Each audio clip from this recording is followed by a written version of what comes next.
السلام عليكم ورحمة الله وبركاته. إن الحمد لله نحمده ونستعينه ونستهديه ونستغفره ونعوذ بالله من شرور أنفسنا ومن سيئات أعمالنا. من يهده الله فلا مضل له ومن يضلل فلا هادي له. أشهد أن لا إله إلا الله وحده لا شريك له وأشهد أن محمدا عبده ورسوله. اللهم صل وسلم على محمد وعلى آله وصحبه والتابعين بإحسان إلى يوم الدين. أما بعد، رب اشرح لي صدري. Wahai Tuhanku, lapangkanlah dadaku ini. Wa yassirli amri, dan permudahkanlah urusanku. Wahlul 'uqdatam min lisani, dan uraikanlah kekeluhan lidahku. Yafqahu qawli, supaya mereka memahami kata-kataku ini. Rabbi zidni ilma, wahai Tuhanku, tambahkanlah ilmu kepadaku. Allahumma faqihna fid din, ya Allah, kurniakan kefahaman kepada kami dalam agama. Wa 'allimna ta'wil, dan alimkanlah, ajarkanlah kefahaman kepada kami mengenai Al-Quran. Wahdinas siratakal mustaqim, dan tunjukkan kepada kami jalan Engkau, jalan yang lurus. Amin ya rabbal alamin. Saudara-saudari, sahabat sahabiah, muslimin muslimat, mudah-mudahan kita semua pada malam ini dirahmati dan diberkati oleh Allah Subhanahu wa taala. Tajuk kita pada malam ni ialah apakah tindakan isteri apabila mereka dizalimi oleh suami. Apakah tindakan yang boleh dilakukan oleh isteri apabila dia dianiaya oleh suaminya. Tajuk ni tuan-tuan, bagi setengah orang mungkin dia anggap bahawa tajuk ni khas untuk orang perempuan je. Jadi orang lelaki malam ni boleh pakat balik ramai-ramai lah. Bukan. Pasal apa tuan-tuan? Sebab walaupun tajuk ni kedengaran macam hanya bercakap tentang keadaan orang perempuan, tapi kita orang lelaki pun kita ada anak perempuan. Nanti bila anak perempuan kita kahwin, na'udzubillah, kita minta lindung dengan Allah daripada ianya berlaku. Tapi bila anak perempuan kita kahwin, kita dapat menantu lelaki. Kalau menantu kita yang lelaki itu bertanggungjawab di sisi agama, maka alhamdulillah. Tapi kalau dapat menantu lelaki yang menzalimi anak perempuan kita, maka tajuk ni, walaupun kita orang lelaki, tajuk ni juga penting untuk kita tahu. Bukan sahaja kita ada anak perempuan, kita juga ada kakak, kita ada adik perempuan. Dan tajuk ini juga tuan-tuan, sedikit sebanyak berkaitan juga dengan orang lelaki, dalam keadaan orang lelaki yang dizalimi oleh isteri dia. Cuma percentage orang lelaki dizalimi oleh isteri dia taklah sebesar peratusan suami yang menzalimi isteri dia. Jadi ikut mana pun tajuk yang macam ni tuan-tuan, dia sangat relevan kepada kedua-dua belah pihak, sama ada kita lelaki ataupun kita perempuan. Sidang hadirin mukminin, senarionya ialah apabila suami berlaku zalim kepada isteri dia. Sama ada berlaku zalim dalam soal tidak memberi nafkah, ataupun berlaku zalim menggunakan kekerasan fizikal, ataupun berlaku zalim dengan menggunakan perkataan. Dia tak sentuh pun tubuh isteri dia, tak pukul, tapi dia menggunakan perkataan, atau apa sahaja keadaan yang menyebabkan isteri dia menderita, ataupun yang menyebabkan isteri dia tidak tahan lagi untuk meneruskan kehidupan berumah tangga. Maka apakah tindakan yang boleh isteri lakukan? Kita tengok satu persatu pada malam ni tuan-tuan. Yang pertamanya ialah, adakah ataupun sejauh manakah isteri boleh meminta supaya dia diceraikan dalam agama, ataupun pernikahannya itu dibubarkan oleh mahkamah. Sidang hadirin mukminin, yang pertamanya kita perlu mengetahui tentang status ataupun hukum asal orang perempuan meminta cerai daripada suami dia. Apa hukum isteri meminta cerai daripada suami dia dalam keadaan tanpa ada alasan yang kukuh? Yang ni nak kena tahu dulu hak mula-mula. Tak ada alasan kukuh, tidak ada alasan di sisi hukum syarak, tapi dia minta cerai daripada suami dia. Dalam hadis Abu Dawud, At-Tirmizi dan Ibn Majah, dan disahihkan oleh ulama, baginda Nabi sallallahu alaihi wasallam bersabda, ayyuma imra'atin sa'alat zawjaha talaqan fi ghairi ma ba'sin faharamun 'alaiha raihatul jannah. Mana-mana perempuan, maknanya mana-mana isteri, mana-mana perempuan yang meminta kepada suaminya untuk diceraikan tanpa ada keperluan yang mendesak, tanpa ada alasan yang kukuh, maka haram baginya bau syurga. Mana-mana orang perempuan dia minta cerai dengan suami dia, sedangkan alasan perceraian itu, alasan dia nak minta cerai itu tidak dibenarkan oleh syarak, dia tidak ada alasan di sisi hukum syarak, maka haram bagi dia. Haram apa dia? Hadis Nabi sallallahu alaihi wasallam ini tak sebut perkataan haram masuk syurga, tapi dia guna perkataan faharamun 'alaiha raihatul jannah, diharamkan baginya bau syurga. Apa beza tu? Haram masuk syurga dengan haram bau syurga ke atas perempuan yang meminta cerai tanpa ada alasan yang kukuh. Antaranya Abu At-Tayyib Al-Azim Abadi, dia kata apa? Dia kata bahawa hadis ini menunjukkan satu ancaman, satu amaran yang sangat keras kepada mana-mana perempuan yang meminta cerai tapi dia tidak ada sebab yang kuat. Ini adalah satu bentuk amaran yang keras di sisi agama. Sebab apa? Sebab Nabi sallallahu alaihi wasallam menggunakan perkataan haram baginya raihatul jannah, bau syurga.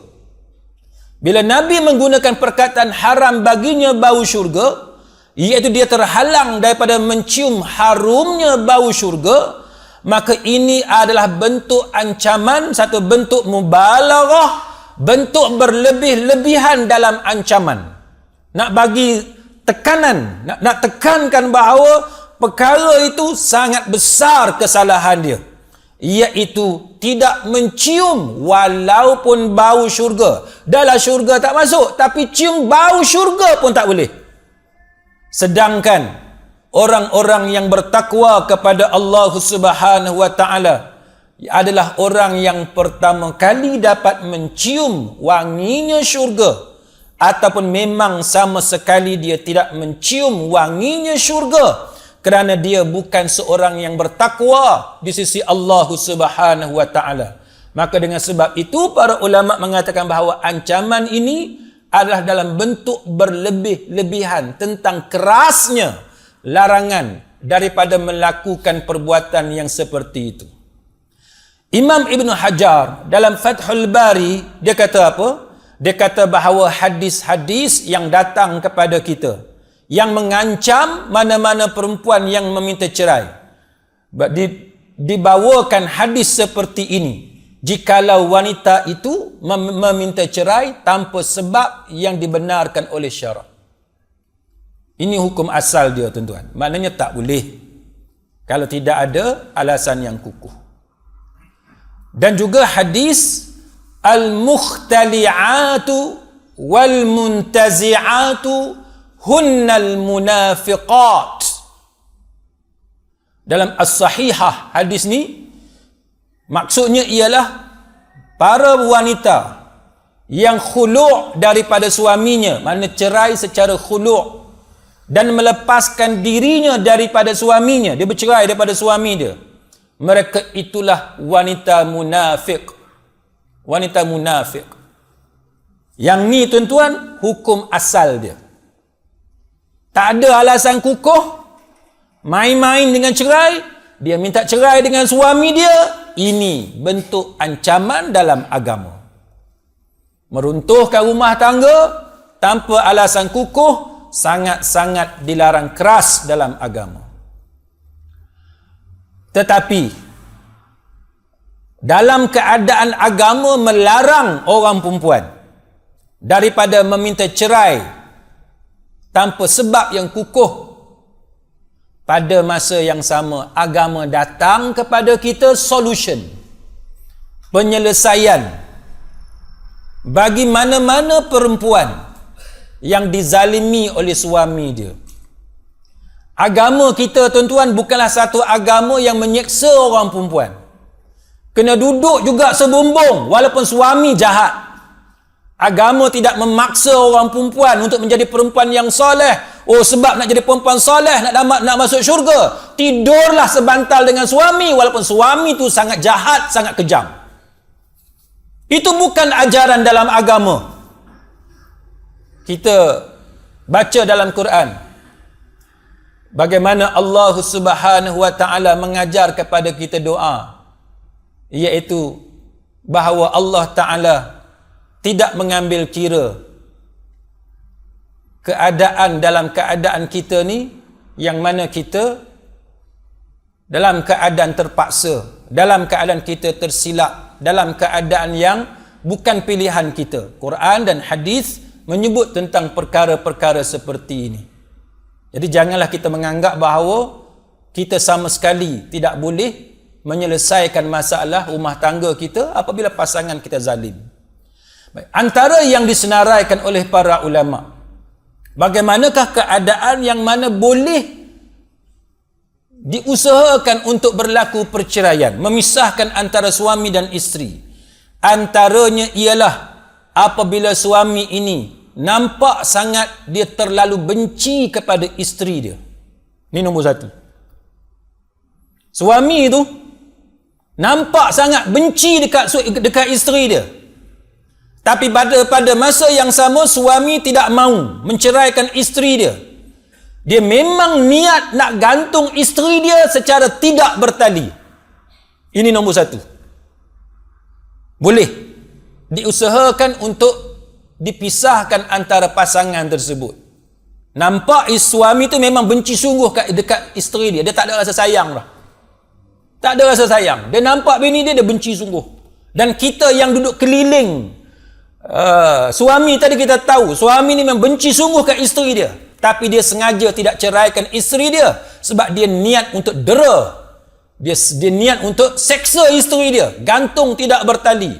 Maka dalam keadaan macam ni mahkamah boleh membuat pertimbangan dan keputusan untuk memisahkan mereka. Boleh. Yang kedua, apabila suami akhlak dia sangat teruk.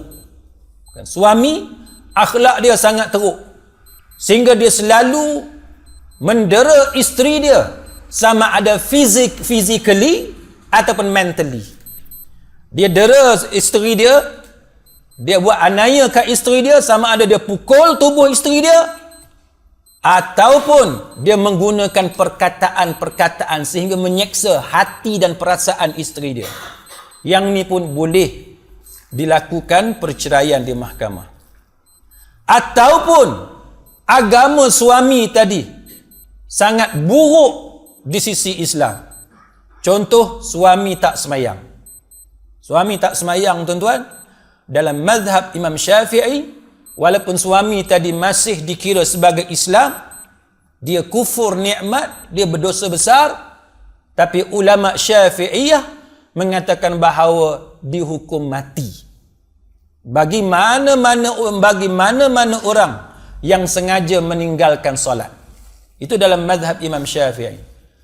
Ulama Hanabilah mengatakan bahawa orang yang meninggalkan solat dengan sengaja, dia dihukum sebagai terkeluar daripada Islam. Dia kafir.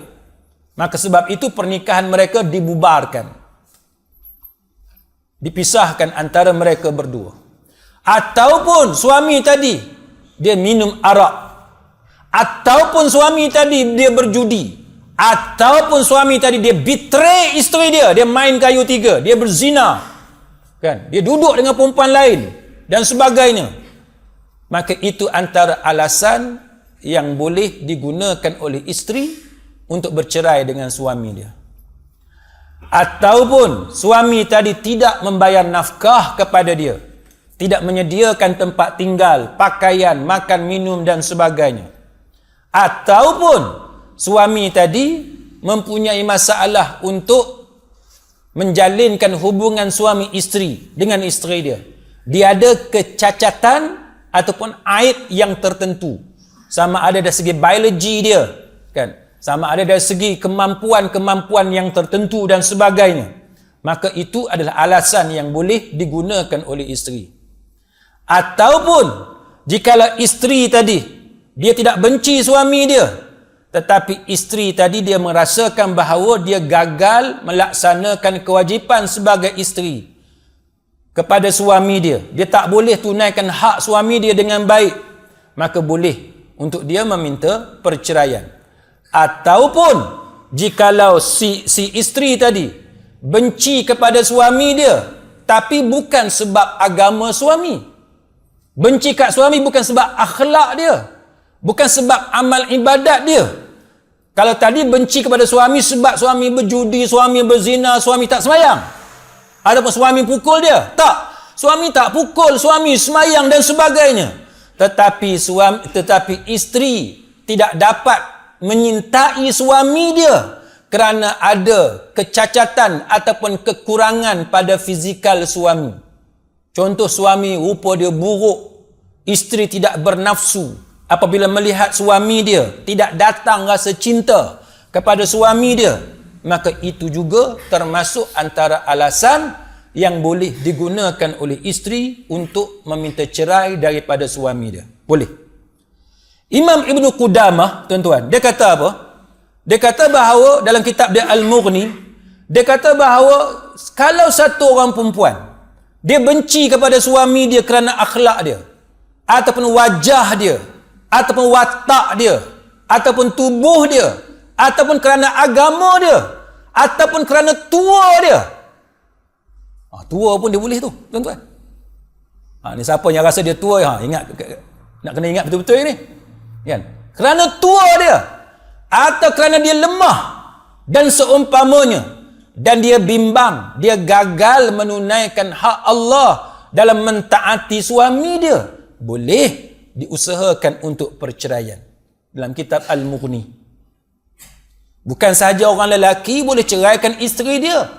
Kalau lelaki rasa tidak bernafsu melihat isteri dia, malah isteri dia juga boleh meminta cerai jikalau keadaan suami dia yang sudah terlalu tua tidak mampu untuk mendatangkan rasa cinta kepada isteri terhadap suami dia. Boleh. Sebab tu kahwin dengan suami yang terlalu tua ni pun satu masalah juga, tuan-tuan. Kan? Dengan suami yang terlalu tua. Tapi suami yang terlalu tua ni, dia kelebihan dia ada banyak duit lah pula. Duit pencen. Kan? Duit gratuity apa semua tu kan. Yang tu kelebihan dia. Tak apalah, itu masing-masing punya hak kan. Masing-masing punya hak. Baik, sekarang para ulama bincang. Nombor satu, boleh atau tidak minta cerai kerana rupa suami yang buruk. Ini berdasarkan kepada kisah isteri sahabat yang mana sahabat ni nama dia Thabit bin Qais, yang mana isteri dia minta cerai. Ibnu Abbas dia cerita, annam ra'at Thabit, dia kata adalah isteri Thabit bin Qais. Dia pergi, dia kata atat an-nabiy sallallahu alaihi wasallam faqalat, dia pergi kepada Nabi, dia mendatangi Nabi sallallahu alaihi wasallam dan dia bagi tahu dekat Nabi, ya Rasulullah, dia kata wahai Rasulullah, dia kata suami aku ni, dia kata Thabit bin Qais, dia kata tidaklah aku hina dia akhlak dia, aku tidak mencela akhlak dia, dan aku juga tidak mencela agama dia. Tetapi dia kata aku takut melakukan kekufuran dalam Islam. Dia takut derhaka dalam agama. Maka Rasulullah sallallahu alaihi wasallam bersabda kepada isteri Thabit bin Qais. Dia kata, apakah kamu sanggup mengembalikan kebun dia? Yang cerai cara khulu', tebus talak. Maka dia kata, ya. Lalu Rasulullah sallallahu alaihi wasallam kata kepada Thabit, terimalah balik, terimalah semula kebun tersebut dan ceraikanlah dia.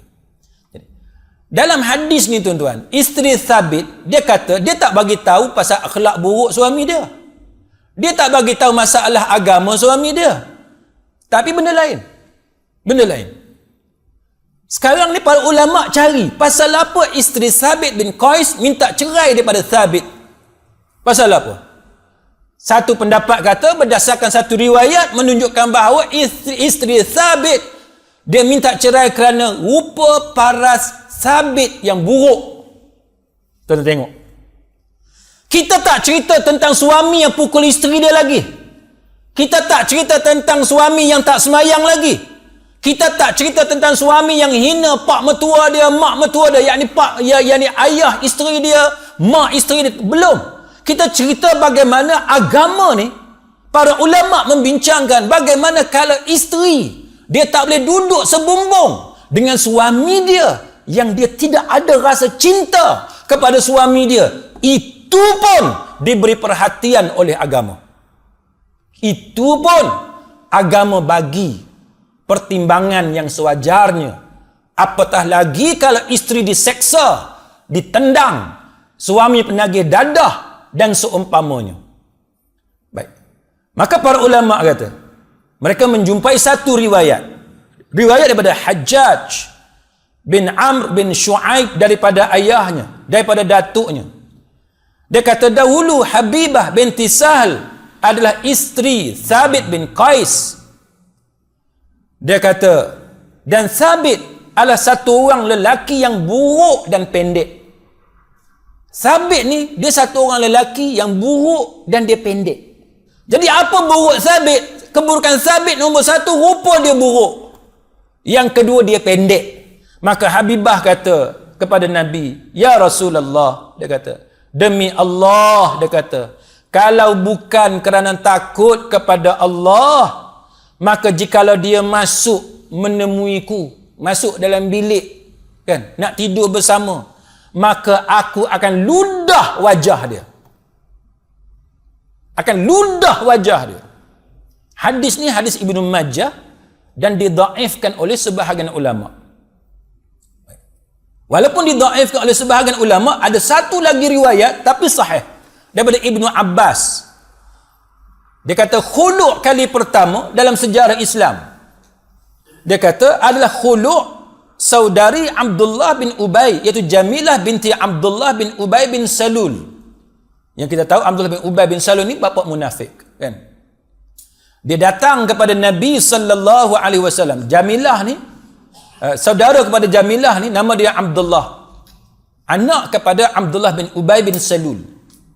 Dia pergi menemui Nabi sallallahu alaihi wasallam, lalu dia kata dekat Nabi, wahai Rasulullah, tidak mungkin ada sesuatu yang boleh menyatukan kepalaku dengan kepala Thabit selamanya.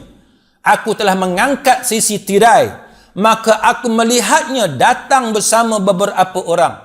Thabit datang bersama beberapa orang. Dia kata, ternyata dia kata, Thabit adalah yang paling hitam di antara mereka. Paling hitam. Mari ramai-ramai tu dia paling hitam. Yang paling pendek dahlah hitam. Pendek pula. Dahlah pendek, dia kata. Paling buruk rupa dia. Habis 3 in 1. Setengah orang hitam tu menawan, betul tak? Dia tinggi, dia segak, dia hitam, tak ada masalah. Orang Melayu kita, gadis-gadis Melayu kita ramai terpikat dengan pemuda Afrika, ramai, kan? Dia sasa, kan? Dia tubuh dia tu tegak, walaupun dia gelap, tak ada masalah. Tapi kalau 3 ni berkumpul, dahlah hitam, muka buruk, kecil pula, ni masalah. Lalu Sabit kata, wahai Rasulullah, aku telah memberikan kepadanya hartaku yang terbaik, satu kebun. Jika kebunku dikembalikan, maka aku setuju untuk berpisah. Maka Nabi tanya kepada Jamilah, apa pendapatmu? Jamilah kata, setuju. Jikalau dia mau, akan ku tambah. Nak tambah lagi, punya nak bercerai, tuan-tuan. Punya nak bercerai. Sanggup tambah lagi ni. Katalah suami minta bayar 10,000. 20,000 aku boleh bagi. Lagu tu lah. Punya nak bercerai ni. 20,000 aku boleh bagi. Dia nak tambah lagi. Dia nak gandakan. Maka dipisahkan antara kedua-dua mereka. Baik. Semua hadis ni tuan-tuan sekalian. Hadis yang kita baca tadi dinilai sahih oleh pentahqiq tafsir kepada tafsir At-Tabari. Maka apa yang kita nak ceritanya ialah berdasarkan kepada kisah seperti ini menunjukkan kepada kita bahawa boleh untuk bercerai walaupun suami tak pukul kita sekalipun. Sebab dalam agama kita tuan-tuan, berkahwin dia kena ada nafsu. Suami mesti ada nafsu kepada isteri dia, isteri mesti ada nafsu kepada suami dia. Apabila salah seorang, sama ada suami ataupun isteri, tidak lagi bernafsu, tidak lagi menyintai pasangan masing-masing, maka agama memberi jalan keluar kepada pasangan itu. Jadi jangan anggap bahawa agama ini membuat kita dalam keadaan tidak ada pilihan. Kemudian kita masuk kepada apa yang boleh kita lakukan. Dalam proses perceraian ni, di tengah-tengah proses perceraian ada atau tidak tindakan lain yang boleh dilakukan oleh isteri yang dianiaya oleh suami dia. Sebab nak bercerai tuan-tuan, dalam konteks kita di Malaysia pada zaman moden ni, nak kena cari lawyer dulu. Ataupun kalau tak cari lawyer pun nak kena pergi mahkamah syariah dulu. Nak kena ambil format borang, macam mana nak file saman, pernyataan tuntutan, nak kena upah orang tulis ataupun nak upah lawyer dan sebagainya. Itu dah berapa lama? Filing. Nak tunggu seal kopi keluar. Lepas tu nak kena serve dekat pasangan kita, sampaikan saman dekat pasangan kita. Ada masa pula 14 hari ke berapa hari untuk dia jawab dan untuk dia hadir ke mahkamah. Tangguh lagi untuk dia jawab dan sebagainya. Proses dia lama. Kalau kita dengan suami ataupun kita dengan isteri kita, masalah biasa-biasa, itu masih lagi okey bagi setengah orang. Tapi jikalau mereka dibuat seperti binatang, kan, dizalimi seperti binatang, dilayan seperti binatang, dipukul dan sebagainya, sehingga menyebabkan keadaan kecemasan, maka apa yang boleh dilakukan oleh isteri untuk melindungi diri dia daripada kejahatan suami dia? Antaranya, sidang hadirin mukminin, kita kena tahu apa yang disebut sebagai keganasan rumah tangga. Nombor 1, sengaja atau cuba meletakkan mangsa dalam ketakutan. Sama ada dia pukul dia, suami pukul isteri, ataupun suami tak pukul isteri, tapi dia ancam, dia ugut, dia akan pukul isteri dia. Pukul satu bab. Tapi ada orang dia tak pukul, tapi dia ancam. Dia ambil parang, dia kata, hang, kalau hang keluar daripada rumah ni, aku tetak, dia kata. Tetak dengan parang. Dia tak pukul, dia tak tetak, cuma dia ancam, dia ugut. Maka ugutan, ancaman seperti itu termasuk sebagai keganasan rumah tangga. Boleh untuk filekan perceraian, pada masa yang sama boleh untuk mendapatkan protection order ataupun interim protection order ataupun emergency protection order yang kita akan cerita selepas ni. Nombor 2, mencederakan secara fizikal pun termasuk domestic violence, keganasan rumah tangga. Nombor 3, memaksa atau mengancam melakukan perbuatan seksual. Tuan-tuan, bukan sahaja di sisi undang-undang, seorang suami tidak boleh menggunakan kekerasan ke atas isterinya untuk mengadakan hubungan kelamin. Malah dalam agama kita juga, suami tidak sepatutnya menggunakan kekerasan terhadap isteri dia. Tuan-tuan tak percaya, tuan-tuan tengok dalam kitab Ihya Ulumuddin karangan Hujjatul Islam Al-Imam Al-Ghazali rahimahullahu ta'ala. Imam Ghazali menyenaraikan apa yang patut dilakukan oleh suami apabila ingin mengadakan hubungan suami isteri dengan pasangan dia. Cuba tuan-tuan tengok. Dengan bahasa yang mudah untuk tuan-tuan faham, Al-Imam Al-Ghazali rahimahullahu ta'ala seolah-olah dia nak bagi tahu kat kita bahawa hubungan kelamin ini dia mesti macam buku. Dia ada introduction, dia ada chapter 1, chapter 2, chapter 3, baru conclusion. Baru penutup. Tak boleh buka buku terus penutup, tak boleh. Siapa yang buka buku terus penutup, dia tidak menunaikan tanggungjawab dia yang sebenar sebagai suami kepada isteri dia. Isteri dia bukan perkakas mainan. Isteri dia bukan binatang. Isteri dia seorang insan yang perlu dimuliakan, yang perlu dihormati hak dia. Maka sebagaimana buku, dia ada mukaddimah, dia ada bab 1, dia ada bab 2, baru penutup. Maka macam itulah hubungan antara suami isteri. Kena ada senda gurau, kena ada perkataan-perkataan, kena ada perkara yang menyeronokkan, dan tidak boleh kita melepaskan syahwah dengan menganggap dia itu sebagai hanya alat permainan kita semata-mata yang tidak ada perasaan. Tak boleh. Tuan-tuan nak tahu lebih lanjut, dia kena ada satu bab lain untuk syarah kepada apa yang disenaraikan oleh Hujjatul Islam Al-Imam Al-Ghazali rahimahullahu ta'ala. Sehingga kan bukan sahaja Imam Ghazali, tapi ulama-ulama lain juga mensyaratkan bahawa suami tidak boleh meninggalkan isterinya selepas selesai mengadakan hubungan suami isteri selagi isterinya tidak puas sebagaimana si suami juga mencapai kepuasan. Dua belah pihak, tuan-tuan. Ini agama. Baik. Maknanya tidak boleh paksa menggunakan kekerasan untuk hubungan kelamin. Yang keempat, mengurung atau menahan isteri tanpa kerelaan dia. Tak boleh. Isteri kita manusia, kita kurung dia. Tak boleh. Pernah tuan-tuan, saya ada satu kes yang mana suami ni terlalu cemburu. Suami terlalu cemburu. Tingkap pintu rumah dia ni kena tutup semua. Takut orang luar nampak isteri duduk kat dalam. Sampai tahap tu, tuan-tuan. Cuba tuan-tuan duduk dalam rumah, tutup semua tingkap, nak rasa lagu mana? Kita ni cemburu atau kita ni beragama, tuan-tuan, jangan melampau. Jangan melampau. Setakat zon, setakat kita duduk syok nanti orang tengok. Padahal tak ada orang tengok pun. Kita tak boleh buat benda-benda yang macam tu. Ataupun khianat, merosakkan harta isteri dengan tujuan untuk menyebabkan dia sedih. Tak boleh. Katalah isteri duk main handphone.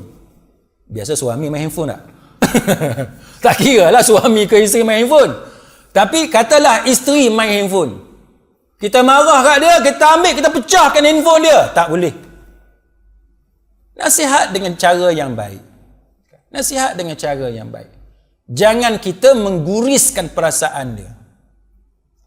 Isteri pakai tudung tak betul. Kita ni dah warak sangat mengaji tiap-tiap malam kan. Pakai tudung elok-elok. Hang ni macam perempuan jalang. Dia bagi jalang tu Padahal isteri pakai tudung. Cuma tudung tu dia angkat sikit, nampaklah sikit kan. Isteri angkat. Dia ambil tudung isteri dia, dia gunting tudung isteri dia. Bila dia gunting tudung isteri dia, ini mencalar perasaan isteri. menyakitkan hati isteri, tak boleh, kan? Ataupun isteri dia pergi, dia keluar, kita tak suka, kita pecahkan cermin kereta dia, ataupun kita buat sesuatu kepada kenderaan dia, maka itu dilarang dalam agama. Jadi itu contoh keganasan rumah tangga. Baik, bagi sesiapa yang menghadapi masalah ni, macam mana dia nak buat? Antaranya ialah, katalah isteri ada masalah dengan suami dia. Kalau dia masih sayang kepada suami dia dan dia mahu supaya suami dia diberi nasihat, dia boleh pergi ke bahagian kaunseling. Pergi ke pejabat agama, di pejabat agama tu dia ada bahagian kaunseling. Bahagian kaunseling, kaunselor pejabat agama, dia ada runding cara yang mana boleh tetapkan tarikh yang sesuai untuk dihadiri oleh suami kita untuk diberi nasihat. Ataupun kalau kita tak mau guna secara formal, kita boleh guna pihak masjid, minta nasihat dengan pihak masjid dan sebagainya. Tapi katalah berlaku keganasan yang serius. Keganasan yang serius, dia pukul sampai keluar darah ikut telinga, ikut hidung, muka dan sebagainya. Apa yang kita boleh buat? Antaranya ialah buat laporan ke balai polis yang berhampiran, atau buat aduan di pejabat kebajikan masyarakat pun boleh. Balai polis pun boleh, pejabat kebajikan masyarakat pun boleh. Ataupun tuan-tuan tak boleh keluar, dial 15999. Dial talian kasih 15999. Tengok tak ada seorang pun tulis ni, rasa semua bahagia ni. Tak ada seorang pun tulis. Itu mana bahagia tu. Kalau nampak ada tulis tu, macam tu dia ada problem tu. Kan? Ni saya sebut 15999 ni. Tengok semua orang relax. Itu makna kita bahagia semua, insya-Allah, kan tuan-tuan. Baik. Ataupun terus ke hospital, klinik yang berdekatan, dan pihak hospital ataupun klinik tersebut akan mengambil tindakan atau memberi nasihat yang sewajarnya. Baik. Bagi sesiapa yang berkaitan, katalah dia kena dera, kena pukul, sehingga dia perlu kepada perlindungan daripada pihak berkuasa. Apa yang dia boleh lakukan? Sekarang ni tuan-tuan, ada yang dipanggil sebagai EPO. Ada EPO, Emergency Protection Order, ada IPO, Interim Protection Order, dan ada PO, Protection Order. Protection Order maksud dia perintah perlindungan. Interim Protection Order maksud dia perintah perlindungan sementara. EPO, perintah perlindungan kecemasan, Emergency Protection Order. Baik, apa dia EPO? Perintah perlindungan kecemasan ataupun Emergency Protection Order adalah satu perintah yang boleh dipohon oleh mangsa yang terlibat pada bila-bila masa apabila dia mengalami keganasan rumah tangga.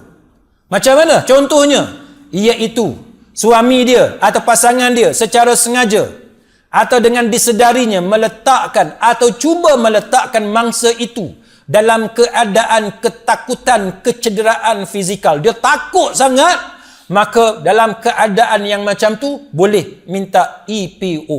Boleh. Ada satu kes tuan-tuan, perempuan ni dia jumpa saya, muka dia tu ketakutan.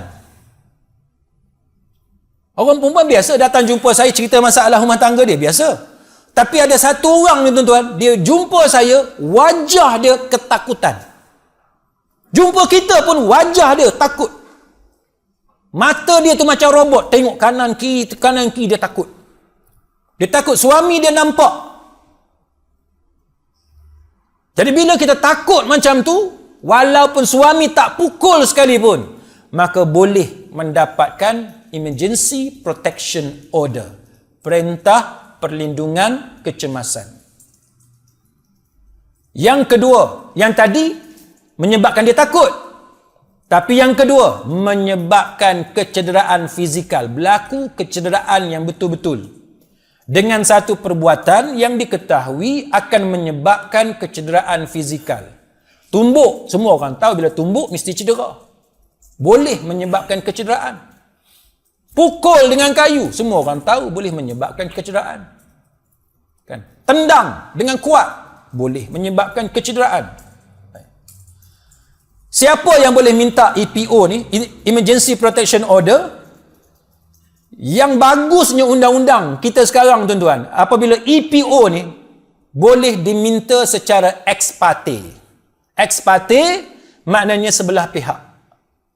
Sebelah pihak. Mana isteri sebagai contoh, dia tak perlu tunggu suami dia datang ke apa ke, dengan sebab dia dianiaya oleh suami dia sendiri boleh mendapatkan EPO.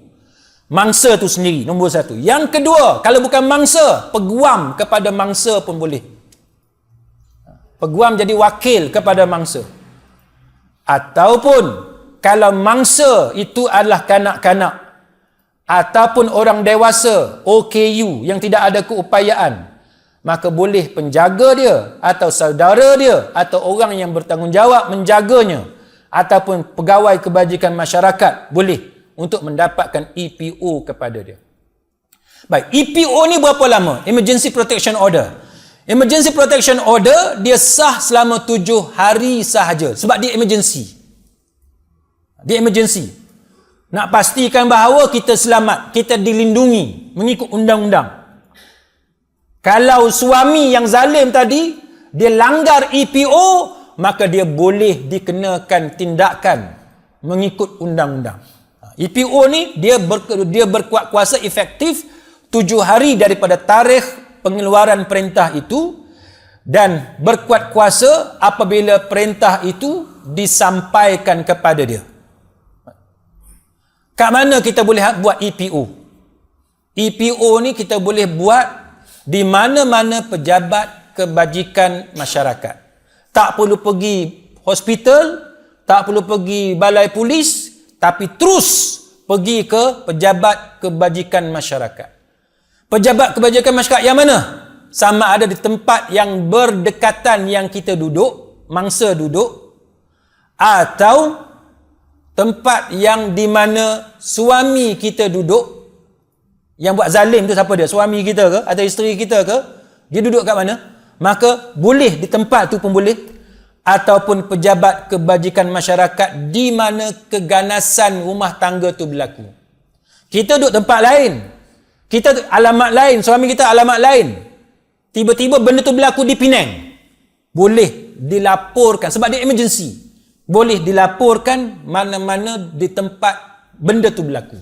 Walaupun kita tidak tinggal di situ, suami pun tidak tinggal di situ, boleh di mana-mana tempat keganasan itu berlaku. Ataupun di mana tempat mangsa itu ditempatkan buat sementara waktu. Kan? Katalah kita pergi buat laporan ke pejabat kebajikan masyarakat. Pejabat kebajikan masyarakat dia tempatkan kita duduk di satu tempat buat sementara nak melindungi kita, maka di tempat tu boleh buat laporan. Boleh. Baik. Bagaimana keadaan EPO ni?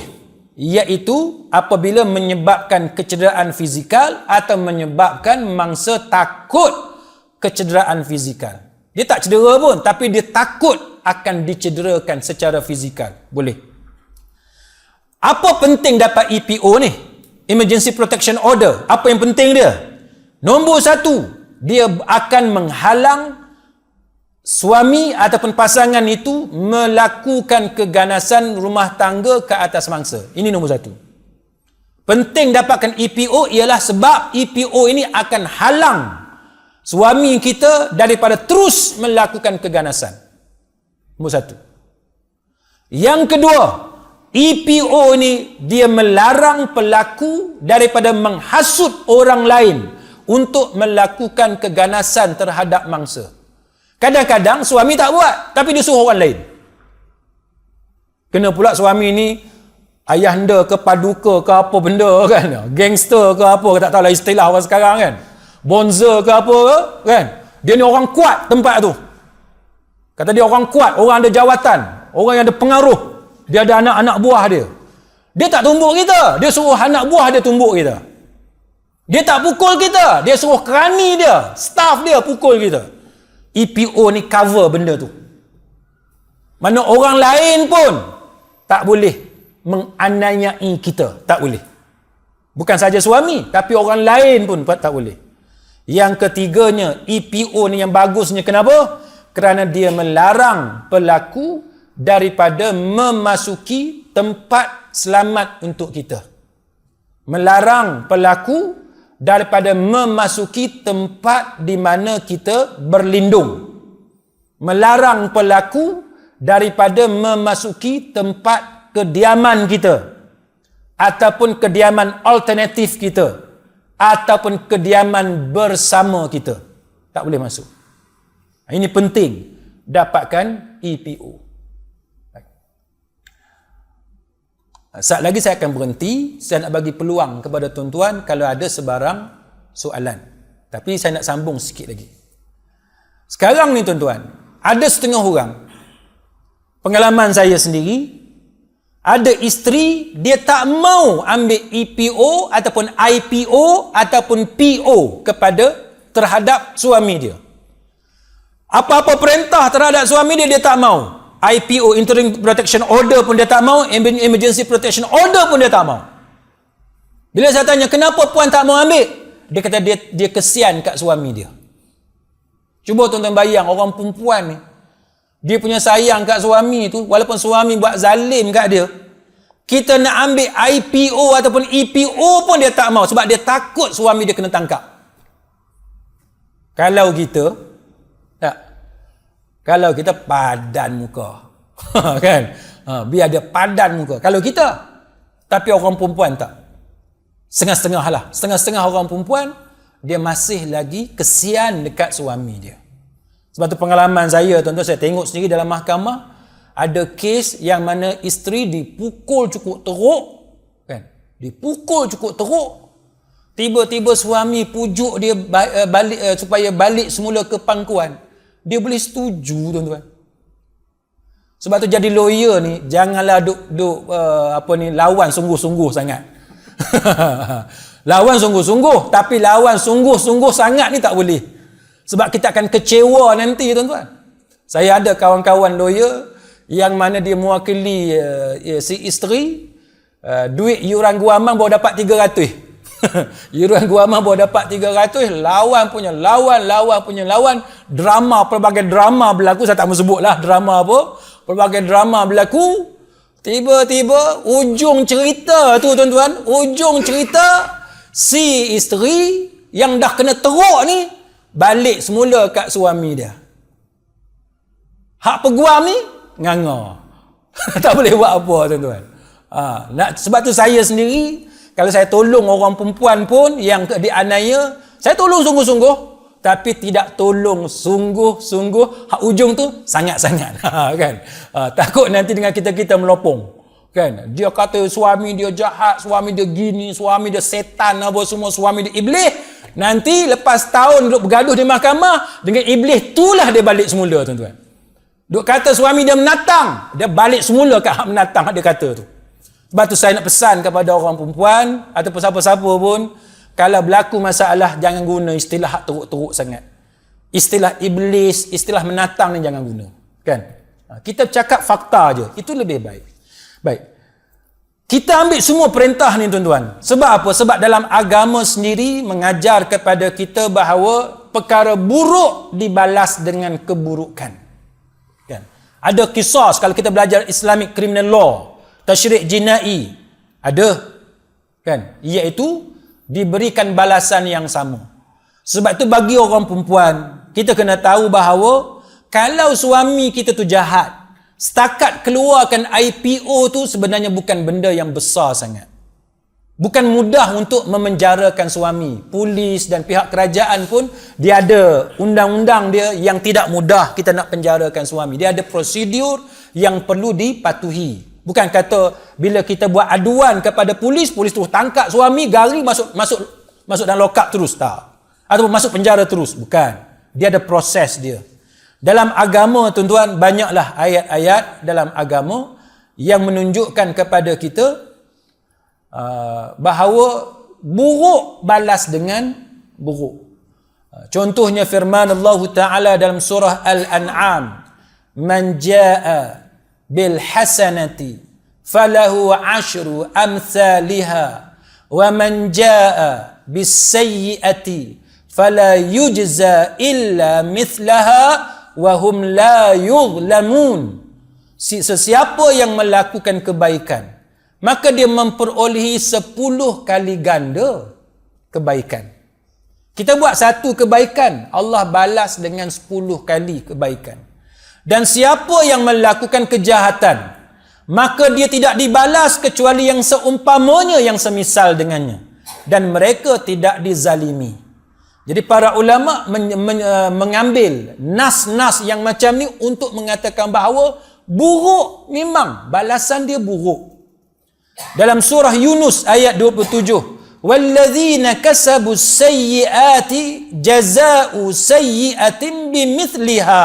Orang yang mengerjakan kejahatan, maka dia mendapat balasan yang setimpal dengan kejahatan yang dia lakukan. Dan banyaklah nas-nas yang lain, tetapi pokoknya ialah apabila seseorang tu melakukan kejahatan, kita ambil IPO, kita ambil EPO, kita ambil PO dan sebagainya, dia tidaklah sampai tahap dia dapat pembalasan yang sama sebagaimana kejahatan yang dia buat kepada kita. Tapi sekurang-kurangnya EPO dan IPO yang kita ambil itu adalah untuk melindungi diri kita daripada terus dizalimi oleh pasangan kita. Dan pada masa yang sama, sesiapa yang melindungi orang yang melakukan kejahatan, katalah ayah kepada suami ataupun ibu kepada suami, dia masuk belah anak dia, pasal ni anak dia, maka dia melindungi anak dia, sedangkan dia tahu bahawa anak dia menzalimi menantu dia, maka dia kena ingat satu amaran. Dia kena ingat satu amaran daripada Nabi sallallahu alaihi wasallam. Hadis riwayat daripada Ali bin Abi Talib radhiyallahu anhu, la'anallahu man dzabaha li ghairillah.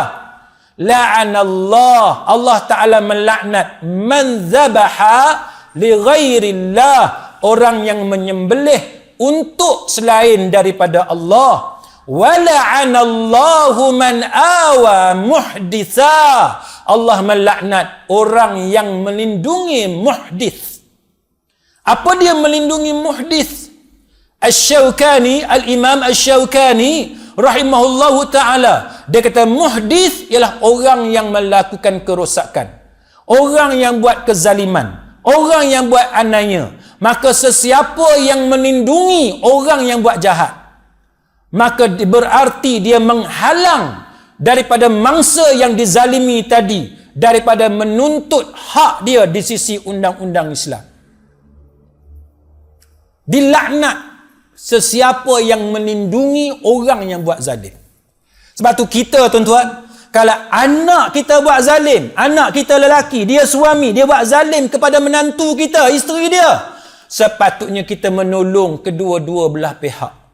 Tolong anak kita dengan cara cegah dia daripada terus melakukan kezaliman kepada isteri dia, dan menolong menantu kita supaya tidak terus dizalimi oleh anak kita sendiri. Lindungilah dia. Jangan kita biarkan menantu kita daripada terus dianiaya, dipukul dan sebagainya oleh anak kita sendiri. Ini adalah amaran daripada Nabi sallallahu alaihi wasallam. Baik, saya berhenti setakat itu, tuan-tuan. Saya buka kepada tuan-tuan jikalau ada sebarang persoalan. Ustaz, berkaitan dengan EPO tadi, kebanyakan wanita ada setengah tu dia tak berani nak pergi ke sana sebab dia takut anak-anak, takut anak-anak teraniaya ataupun dia rasa anak-anak tak terbela selepas perceraian. Macam mana Ustaz? Nasihat. Baik. Soalan sekarang ni ialah ada di kalangan mangsa keganasan rumah tangga ni, dia bimbang kalau dia apply, dia mohon EPO, Emergency Protection Order, nanti anak-anak dia tu terabai. Kita nak kena define dah, nak kena takrifkan terabai tu macam mana. Dia macam-macam ni situasi. Ada setengah orang perempuan yang tidak bekerja, kan, orang perempuan yang tidak bekerja. Ini masalah yang paling banyak berlaku, tuan-tuan. Kalau si isteri tadi, si perempuan bekerja, yang ni biasanya lebih ringan keadaan dia sebab isteri ada wang dia sendiri, dia ada gaji pendapatan dia sendiri. Tetapi dalam keadaan yang mana isteri yang tidak bekerja, tiba-tiba kalau dia nak apply sesuatu perintah, sama ada EPO, IPO dan sebagainya, maka dia bimbang jikalau anak dia terabai. Dia di mahkamah, tuan-tuan, dia ada satu cara sebagai contoh, iaitu perintah nafkah sementara. Kan? Yang boleh dibuat secara ex parte, sebelah pihak, dengan syarat kita boleh buktikan bahawa permohonan itu benar-benar kecemasan. Katalah tak ada duit, isteri tak bekerja, dan suami ataupun keluarga suami, wakil suami pun tak bagi duit nafkah, maka kita boleh tunjuk, yakinkan ada kecemasan, perlu kepada wang yang segera, maka boleh melalui perintah mahkamah untuk mahkamah keluarkan perintah kepada suami, ataupun kalau bukan suami sekalipun, katalah suami itu penagih dadah, unemployed, penganggur, ataupun dibuang kerja, maka boleh perintah itu diperintahkan kepada keluarga suami, seperti ayah kepada suami. Kadang-kadang suami tu umur baru 20 lebih, kan, ayah dia 40 lebih, 50, masih ada pendapatan dan sebagainya, atau masih ada harta, maka boleh mahkamah keluarkan perintah sementara. Jadi itu bergantung kepada keadaan kes yang terlibat dan apa yang dimaksudkan sebagai penganiayaan kepada si anak tersebut. Maka sebab itu adalah penting mangsa keganasan rumah tangga ni dia ceritakan kesemua masalah dia kepada pihak yang terlibat. Katalah dia buat aduan kepada Jabatan Kebajikan Masyarakat tentang kejahatan suami dia, tapi dia risau kepada keadaan anak dia, maka penting dia disclose fakta ni. Dia kena dedahkan fakta ni kepada pihak yang terlibat, supaya pihak yang terlibat boleh memberi nasihat yang apa yang sepatutnya dia lakukan mengikut peruntukan undang-undang. Termasuklah memberi nasihat supaya pergi ke bantuan guaman dan sebagainya. Wallahu a'lam. Ya. Yang masalah perceraian melalui tebus talak. Tebus talak. Ia adalah satu kes. Kenapa orang makan masa sampai bertahun-tahun dia mahkamah di agama? Apa prosesnya yang dilambat? Soalan Sedangkan perempuan ini tak mampu nak bayar untuk talak, dia tuntut sampai macam mana perbelanjaan yang mereka proses pernikahan tu dia nak claim lagi. Jadi perempuan itu nak mampu. Jadi sampai hari tak kira tak selesai. Jadi nak 4 tahun perempuan. 4 tahun. Baik, wallahu alam. Soalannya ialah berkenaan dengan tebus talak. Tebus talak ni kita sebut juga khulu' ataupun khul'i, kan? Tebus talak iaitu disebut juga sebagai, dikenali juga sebagai khulu' ataupun khul'i. Khul'i ataupun tebus talak ni maksud dia macam ni. Katalah si perempuan nak minta cerai, kan? Tapi perceraian tu dengan cara tebus talak. Macam mana? Iaitu si perempuan membayar satu jumlah yang tertentu, 1,000 ke, RM1 ke, 10,000, tak kira lah, kan? Bayar satu jumlah yang tertentu yang dipersetujui oleh pihak suami. Dapat jumlah tu, barulah suami menceraikan isteri. Itu yang dipanggil sebagai perceraian secara tebus talak. Baik. Untuk pengetahuan tuan-tuan, berdasarkan pengalaman saya, ada ketikanya pihak yang menuntut cerai tadi, dia tidak memilih section ataupun bentuk perceraian yang betul, kan? Dia tidak mendapat nasihat yang betul tentang bentuk perceraian macam mana yang boleh ataupun paling sesuai dalam kes yang dia terlibat. Perceraian dia ada contoh yang paling, yang kita kata, yang orang kata cerai biasa. Di kalangan masyarakat lebih dikenali sebagai cerai biasa ataupun Seksyen 47 kalau di Pulau Pinang. Seksyen 47 iaitu perceraian dengan lafaz talak ataupun lafaz cerai oleh suami. Yang ni tuan-tuan, kalau suami tak mau cerai, isteri tadi akan bermasalah. Tapi itu pun bergantung kepada mahkamah dan juga hakim yang terlibat. Sebab setiap mahkamah, setiap hakim dia tak sama. Pandangan setiap orang dia tak sama. Tuan-tuan, tuan-tuan pergi mahkamah di Pulau Pinang lain. Tuan-tuan pergi mahkamah di Selangor lain. Tambah pula dalam satu negeri, katalah di dalam negeri Kedah sebagai contoh, di Alustar lain, di Sungai Pendani lain. Mana setiap orang tu dia tak sama sebab manusia, sebab hakim ni manusia.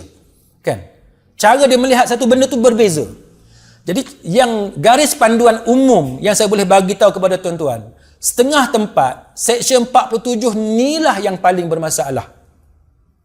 Sebab dia memerlukan kepada lafaz talak oleh suami.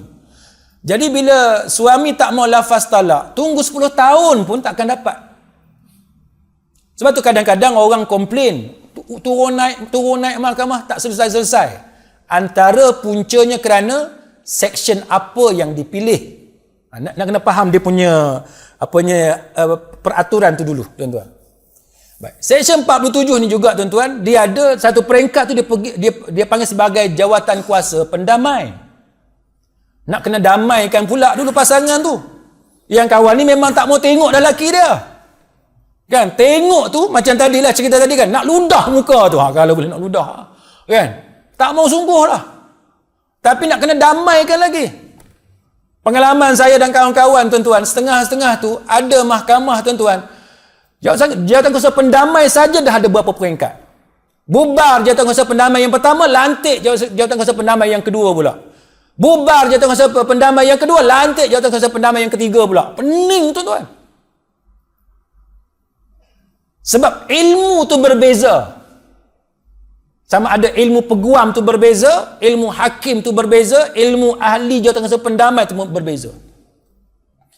Selesai stage jawatan kuasa pendamai, dia ada satu lagi, hakam. Hakam ni pun satu masalah juga. Setengah-setengah mahkamah dia tak bagi kuasa untuk menceraikan kepada hakam.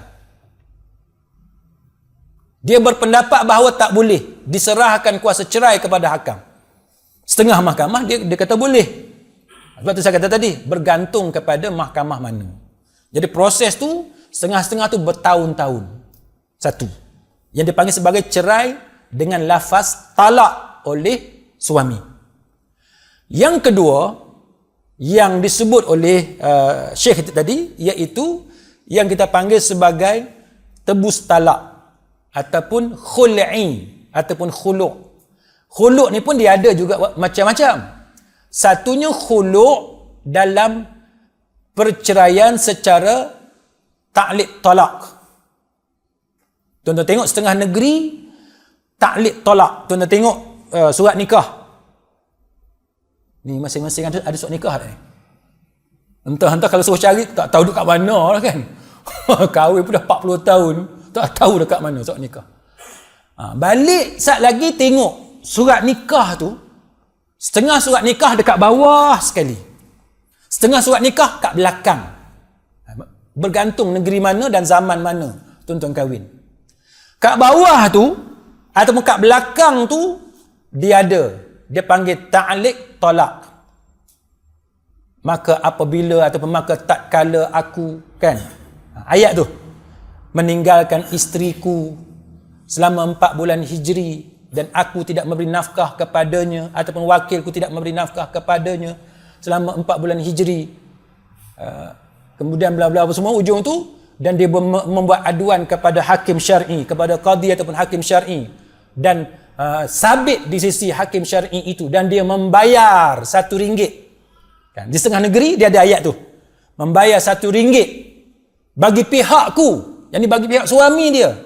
Maka tertalaklah dia dengan talak khul'i, talak khulu', tebus talak. Ada tebus talak cara macam tu. Jadi nak kena tengok. Satu lagi tebus talak yang macam Syekh kita tanya tadi, iaitu si isteri mungkin dia merasakan bahawa kes dia tak kuat, ataupun dia mendapat nasihat yang salah, lalu dia proceed di mahkamah dengan cara tebus talak. Maka selagi mana si suami tadi tak bersetuju dengan jumlah yang si suami mahu, maka selagi itulah suami takkan ceraikan isteri dia. Ini masalah. Pengalaman saya dan kawan-kawan, ada hakim tuan-tuan, ada hakim dia berani. Hakim yang menetapkan jumlah khuluk tu berapa. Jumlah tebus talak. Dia tengok fakta kes macam mana. Perkahwin dia orang bila, mas kahwin apa semua, dia tengok semua keadaan, maka dia kata RM5,000 tebus talak. Isteri sanggup bayar, dia bayar walaupun suami tadi tak mau terima. Ada. Maka dia bergantung kepada fakta kes. Jadi nak cerita detail tu susah sikit lah kan? Tapi secara umumnya macam tu. Satu lagi, perceraian secara fasakh. Perceraian secara fasakh, bahasa Melayu mudahnya ialah pembubaran pernikahan oleh mahkamah.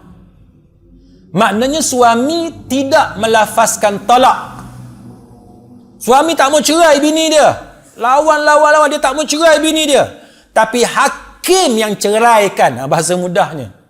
Hakim yang bubarkan pernikahan tadi. Kalau bahasa lebih tepatnya, memfasahkan pernikahan itu. Walaupun suami tak hadir di mahkamah, itu lagi senang cerita dia. Kan? Dia tak lawan. Itu fasakh. Fasakh dia ada alasan-alasan dia. Baik. Satu lagi tuan-tuan, ini andaian saya lah, saya tak, secara umum, kadang-kadang kes tu lambat sebab memang sengaja dilambatkan oleh pihak-pihak tertentu. Ada juga. Pihak mana yang sengaja melambatkan? Siapa yang untung kalau kes lambat? Siapa yang untung? Lawyer? Ada. Lawyer satu hal lah kan, lawyer. Dalam masalah ni, suami itulah kan, dia nak dera isteri dia. Bila dia nak dera isteri dia, dia punya arahan kepada lawyer apa dia? Dia kata, tuan lawyer, kan, dia bagi arahan.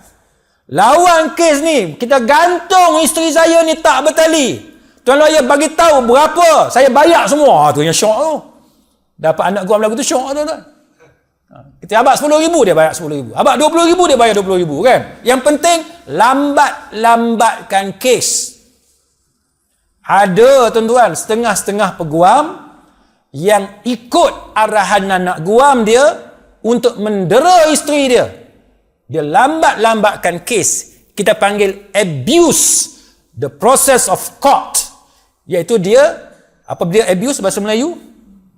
Salah guna menyalahgunakan proses mahkamah. Macam mana salah guna proses mahkamah? Contohnya, di tengah-tengah perbicaraan, dia nak lambatkan kes, dia filekan permohonan-permohonan yang tidak berkaitan. Perbicaraan ditangguh sebab nak kena dengar permohonan-permohonan yang difilekan. Dia ganggu kes. Kes dah kalah sebagai contoh di mahkamah rendah, dia file mahkamah tinggi. Dia tahu dah kes tu very bad case, tapi dia filekan rayuan pasal apa? Sebab dia nak tangguhkan keluarnya surat cerai. Buat pula pending dia panggil stay of execution. Stay of execution untuk halang pejabat agama daripada keluarkan surat cerai. Sementara tunggu rayuan di mahkamah tinggi. Kalah pula mahkamah tinggi, rayu pula di mahkamah rayuan syariah. Kes jadi 5 tahun, 6 tahun. Pernah ada kes 10 tahun pun ada. Bergaduh tuan-tuan. File ni tak tahulah bertinggi mana nak tunjuk. Sebab setiap permohonan dengan exhibit dan sebagainya, barang bukti dan sebagainya itu semua kita kena filekan. Tapi tujuan dia abuse the process of court. Dia salah gunakan proses mahkamah. Menyebabkan si perempuan tadi teraniaya. Ini semua kerja-kerja orang yang yang materialistik, kebendaan.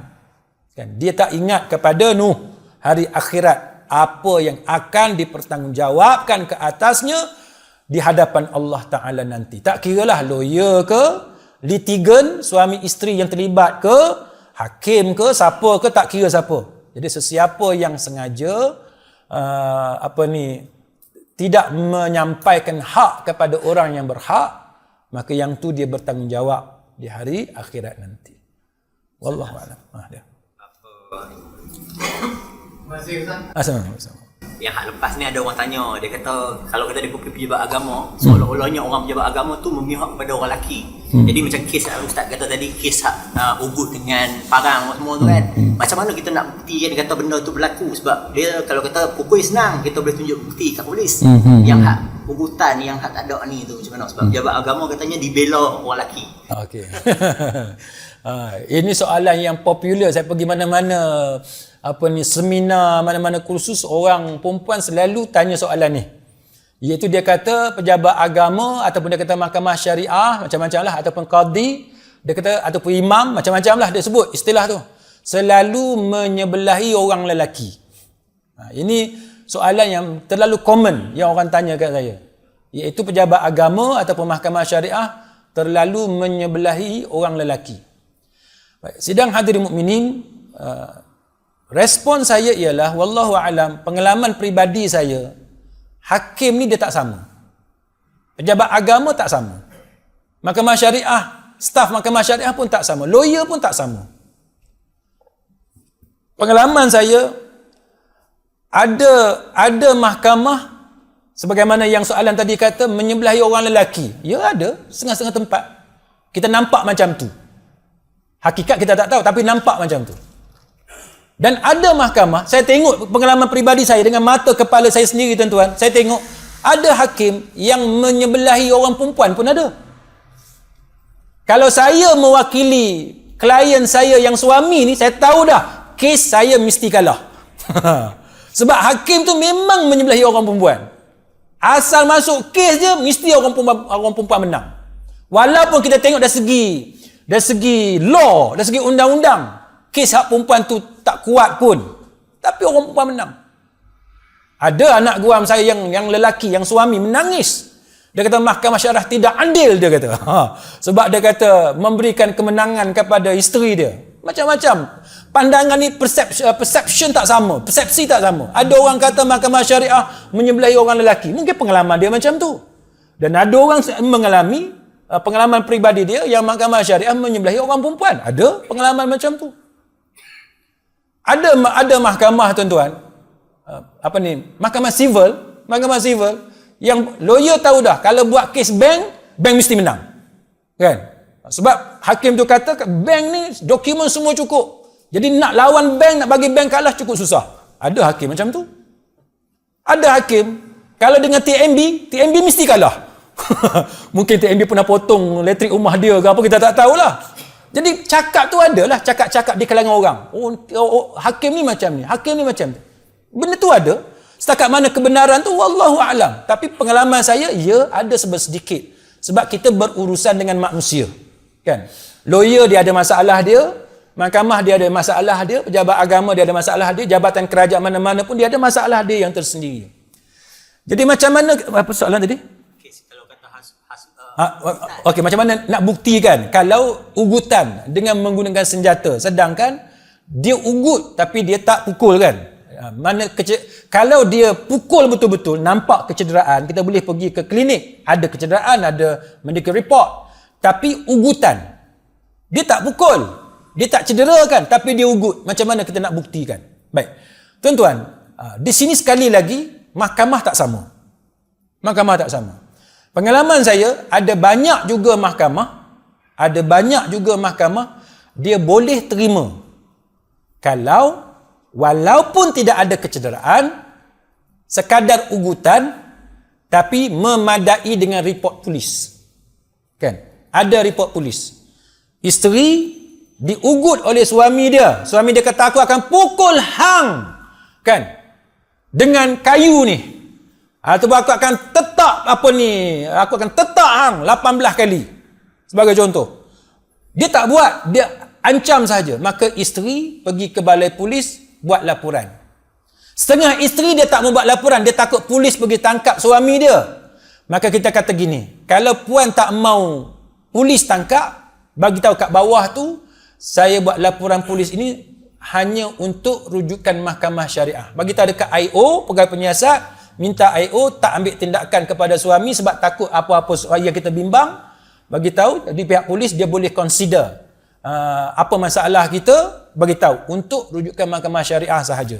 Jadi bila kita buat macam tu, kebiasaannya IO akan buat pertimbangan, pihak polis akan buat pertimbangan. Yang penting ada report. Kan? Katalah berapa kali diancam? 5 kali, ada 5 report. Jadi bila ada 5 report tuan-tuan, di sisi sebahagian hakim, dia kata itu adalah ghalibatul zon. Beban bukti tu dia kata balance of probabilities. Maknanya dia sangkaan yang kuat menunjukkan bahawa ugutan tu benar-benar berlaku. Satu, ada laporan polis. Yang kedua, kita buat laporan ke pejabat agama. Pergi pejabat agama, bahagian rujukan keluarga tu, kaunseling itu, bagi tahu kita ada masalah keluarga, dia orang rekod semua tu. Rekod di pejabat agama itu, di kebanyakan mahkamah syariah, hakim terima sebagai satu lagi bukti untuk menunjukkan bahawa isteri tadi bermasalah. Masalah yang datang daripada suami dia. Apa dia? Ancaman. Walaupun dia tak buat, tapi dia ancam. 2. Dapatkan 2 kan? Satu report polis. Yang kedua, kita laporkan ancaman tadi ke pejabat agama. Yang ketiga, kita adukan kepada orang yang kita percaya. Jiran ke? Kakak kita ke? Kawan baik ke? Jadi orang-orang ni, majikan kita dan sebagainya, orang-orang ni boleh kita bawa dia pergi mahkamah sebagai saksi nanti untuk beritahu bagaimana kita sebagai mangsa yang telah diancam telah mengadu masalah kita. Jadi kronologi tu mahkamah akan nampak cantik, elok, maka itu cukup untuk dijadikan sebagai bukti bahawa ancaman telah berlaku dan mahkamah boleh buat keputusan berdasarkan kepada bukti-bukti sedemikian. Wallahu a'lam. Cukup. Jadi sidang hadirin mukminin, setakat itu saja kuliah kita pada malam ini. Mudah-mudahan kita mendapat maghfirah, keampunan daripada Allah Subhanahu wa taala. Wallahu a'lam. Aqulu qawli hadza wa astaghfirullahal azim li wa lakum. Wassalamu alaikum warahmatullahi wabarakatuh.